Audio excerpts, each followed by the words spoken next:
trying on right now.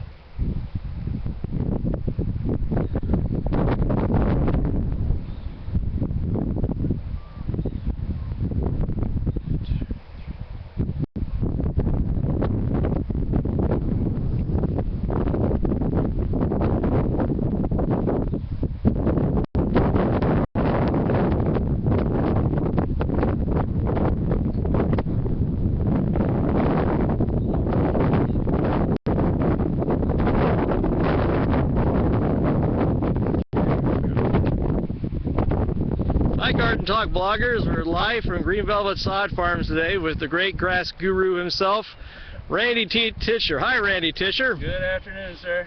We're going to talk a little bit about fall grass seeding today, and also a little bit about the difference between turf type tall fescue and bluegrass. And Randy, tell all our viewers how important the fall is for repairing lawns after the summer of purgatory. Well, year in, year out, Mark, fall is the best time to plant grass seed. Anytime between, and we're almost there, anytime between August 15th and the 1st of October are Mother Nature's perfect time to plant grass seed. That's what we're getting ready to do. In about another, 5-6 days, we'll be planting grass seed here on Green Velvet. And the reason fall is so great is because, number one, the temperatures theoretically are getting cooler. The moisture that's in the ground theoretically stays a little bit longer, but the weeds that are in the springtime just flying out of the ground aren't as difficult to control in the fall as they are in the spring. And so temperatures getting cooler, moisture staying in the ground more longer. Fall is for planting, and that's true with grass. But you need to get it down before the 1st of October. Randy, isn't it a true thing that every summer during the heat, our turf loses somewhere between 70 to 80 to 90% of its root system, and the fall is when Mother Nature allows the turf grass to repair herself? And kind of go over a little bit now, if you would, about, as I'm going to kind of go down with the camera, a little bit about the difference between the two grasses that we're seeing here and the difference in root systems. So we're right on the division line. Right here, Mark, is the division line. We planted Kentucky bluegrass that direction, and this is a division line. This is all turf type tall fescue to my right, to your left. The difference is, and I'm a Kentucky bluegrass lover, and if you look at both of these right now, they're beautiful. But we've had lots of rain and it's cooled down. If this were in a situation like it was last year, where we were really hot and no rain, and this was not irrigated, now this happens to be irrigated, but if this was not irrigated, you'd see that the bluegrass would have gone dormant. And that's the, I shouldn't say problem with bluegrass, but bluegrass is going to win the beauty contest. It's going to be more uniform in color. It's going to be darker green. But the disadvantages to bluegrass is that its root system only can go down maybe 10 or 12 inches deep, whereas the turf type tall fescue, it's not quite as beautiful. It's a wider blade. You can see the wider blade, a little coarser leaf, not quite as soft to the touch, a little bit lighter green in color. But the beauty of Kentucky or turf type tall fescue is that it has a root system that can go down eventually 3 times as deep as Kentucky bluegrass. So wow. Under ideal conditions, if there ever were any, I've seen tall fescue root up to 3 feet deep, and that's why tall fescue is drought tolerant. In reality, both tall fescue and Kentucky bluegrass are really the same water use. They're water guzzlers. When it comes to the turf world, tall fescue and bluegrass both drink about the same amount of water. So you ask yourself, why is tall fescue drought tolerant?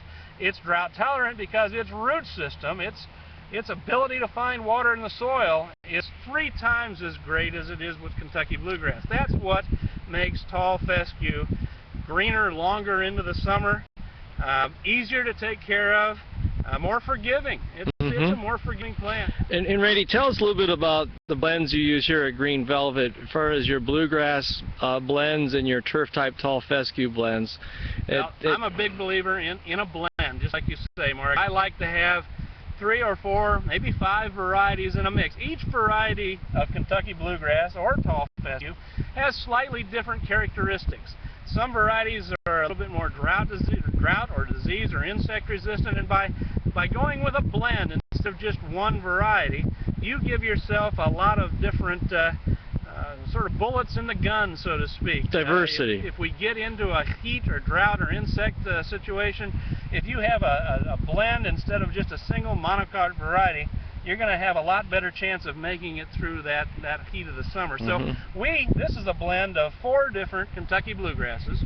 This is a blend of 3 different turf type tall fescues, and we blend in something called a Texas bluegrass, a variety called Thermal Blue, into this tall fescue mix. Texas bluegrass is not the same thing as bluegrass. It's a hybrid. It's a cross, and it's very drought resistant, and it's a very good companion with the turf type tall fescues. So I'm a big believer in a blend, whether it's tall fescue or Kentucky bluegrass. And so that will be the reason, particularly with the trophy turf type tall fescue, we can see a lot of different blade sizes. But you can, and you know, it's interesting.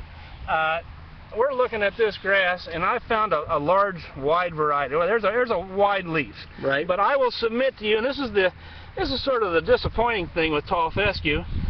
This variety, this plant right here, both of these are tall fescue, and you're going to say, well, that's a wide variety and that's a narrow variety.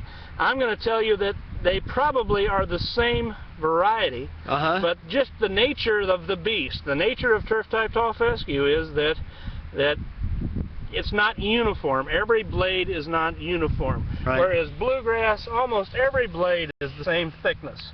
Tall fescue has a variety of widths, and you can adjust that a little bit by the height of cut. If you want to try to mow your yard real short, over time you'll reduce the width of your tall fescue, or density, and especially at seeding time. And like I say, we're 5 days away from the beginning of the seeding season. The turf type tall fescues need to be seeded at 8 to 10 pounds. They need the density to create this type of a beautiful turf. Seeding rates are just, well, they're night and day difference for tall fescues or for bluegrass because of the size of the seed. There's what is there, Mark? There's probably 300,000 seeds in a pound of turf type tall fescue. Right. Versus a pound of Kentucky bluegrass, there's roughly 1.5 million seeds or plants. Yep. So we only have to seed our Kentucky bluegrass at maybe 75, 80 pounds per acre. Right. Or 1.5 pounds or 2 pounds of seed per 1,000 square feet. Whereas on our turf type tall fescue, you need to seed that at no less than 8 pounds, now no more than 10, but that's 350 to 400 pounds an acre. It's very important because, you know, I'm a bluegrass lover. I love bluegrass because it has a rhizome. It fills in. Right. You've got a wear spot, and we've got a wear spot here. I think a tractor tire made this. And the beauty of bluegrass, Mark, is this wear spot, this dead spot. You can see it filling in right now. Bluegrass will expand. It's got a rhizome. It'll fill. If I give this enough time, Mark, the bluegrass will come together. Right. Whereas with the turf type tall fescue, and I don't have a wear spot here, but if I had the same wear spot over here with tall fescue, one of the disadvantages of tall fescue is it doesn't have a real strong rhizome, so it's not going to fill in. Right. And that's why you need to seed the turf type tall fescue at least 8 pounds per 1,000 square feet to get the density at the beginning of your seeding, because it's not going to fill in. What you get when the seed germinates is what you're going to end up with for your lawn. So don't get cheap when it comes to seeding rates with tall fescue especially. Randy, with the remaining time we have here, can we take a quick look at some of your sod on the back of the gator, and tell us what we got here, Randy? Well, you got turf type tall fescue that we harvested this morning,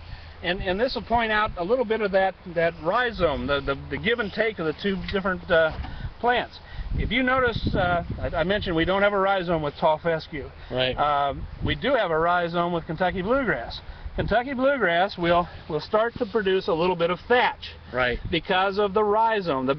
The beauty of the rhizome is it fills in. One of the negatives of the rhizome is that if over time it'll start being a little bit thatchy. Right. One of the advantages of Kentucky or tall fescue, because it doesn't have a rhizome, it doesn't build up a thatch layer, so you'll never have a thatch problem with turf type tall fescue. And you can see, you know, you can get right down to the soil here. Right. You know, that's an advantage and a disadvantage. an advantage for your home lawn that you don't have a thatch problem. A disadvantage is it don't fill in as much. Right. And you can see the difference in the quality. I mean, this is a more uniform, denser turf than the tall fescue. But the tall fescue is going to be much easier to take care of, especially in the summertime. Well, Randy, thank you so much for doing this special Ustream event, and Glad to do it. we've got quite a few people online watching us right now, and we'll have replays later on. And don't forget, everybody, you can join Randy and I on Saturday mornings at 7:30 on News Talk Radio WHIO, and have a great afternoon. Thank you, Mark.